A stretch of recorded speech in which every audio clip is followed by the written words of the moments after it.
Mixed মিডিয়ায় তোমাদের প্রত্যেককেই স্বাগত। প্রথমেই আমি বলবো জয়েন্ট এন্ট্রান্স প্লাস তোমাদের নার্সিং এন্ট্রান্সের ফর্ম ফিল আপ কবে নাগাদ শুরু হবে, তোমাদের জেনপাস ইউজি, এএনএম, জিএনএম, এমনকি কলেজের মেরিট লিস্ট কবে থেকে শুরু হবে এবং ওবিসি কেজের আজকের কি আপডেট, আজকে শুনানি আদৌ হবে কিনা এই ভিডিওর মাধ্যমে আমি ক্লিয়ার করে দেব।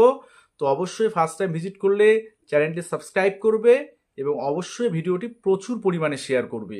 দেখো, তোমাদের ওবিসি কেস সব থেকে মূলত যে বাধাটা সব ক্ষেত্রেই, সেটা রেজাল্ট বলো, জয়েন্টের কলেজের অ্যাডমিশন বলো, ANM GNM form fill up, তারপর হচ্ছে মানে এভরিথিং, এসএলএসটি বলো, বা সব ক্ষেত্রেই ওয়েস্ট বেঙ্গল কিন্তু ওবিসি কেসটা একটা ঝামেলা চলছে। ওবিসি কেস নিয়ে একদিকে কোর্ট বলছে, হাইকোর্ট বলছে যে 7% নিয়ে এগোনো যেতে পারে, অন্যদিকে সরকার 17% পাওয়ার জন্য মরিয়া হয়ে উঠছে।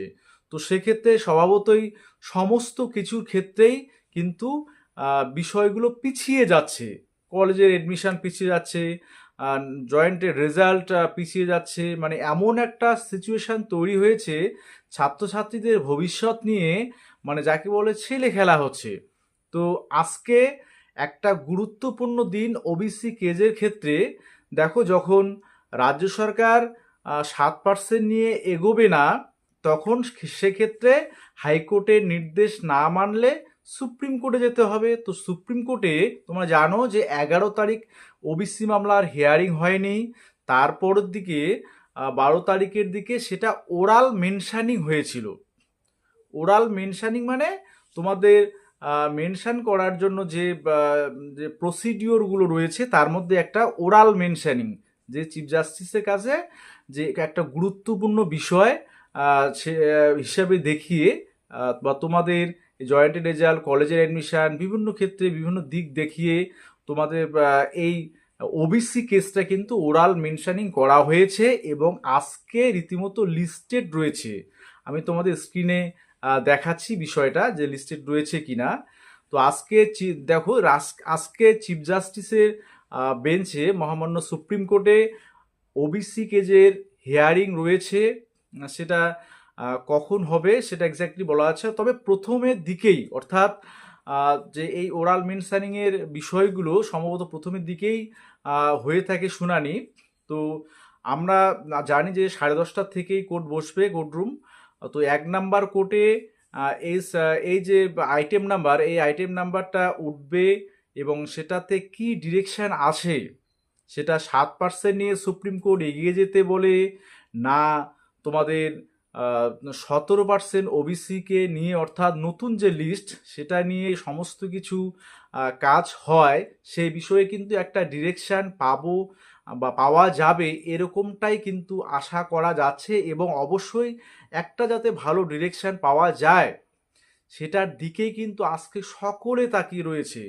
চাকরি প্রার্থী থেকে শুরু করে জয়েন্টের প্রার্থী, কলেজের অ্যাডমিশন বা কলেজের মেরিট লিস্টে যারা কলেজের ছাত্রছাত্রী রয়েছে, সকলে কিন্তু তাকিয়ে রয়েছে একটা গুরুত্বপূর্ণ বিষয়। তো অবশ্যই ভালো হোক, এটাই আমরা চাই। এবং ছাত্রছাত্রীদের যে ভবিষ্যৎ, সেটা ইতিমধ্যেই কিন্তু অনেকেই একদম ডিপ্রেশনে চলে গেছে যে কি হবে, কবে সমাধান হবে। তো সেটা আজকেই কিছু একটা শুরু হবে বলে আমার বিশ্বাস। এবং তার সঙ্গে নার্সিং এন্ট্রান্সের ফর্ম ফিল আপ তোমাদের আজকের কেজের উপর তো ডিপেন্ড করছেই, তোমাদের এ মাস থেকেই সম্ভবত শুরু হতে চলেছে। কারণ আমি সম্ভবত কথাটা কেন বলছি, কারণ তোমাদের যে বিভিন্ন এক্সামগুলো, দেখো জয়েন্টের রেজাল্ট তো পাবলিশড হবে, পাশাপাশি এএনএম জিএনএম এর ফর্ম ফিল আপ বা জেনপাস ইউজির ফর্ম ফিল আপ, এগুলোও কিন্তু শীঘ্রই শুরু হবে। আজকে বিষয়টা ক্লিয়ার হয়ে যাবে, ঠিক আছে?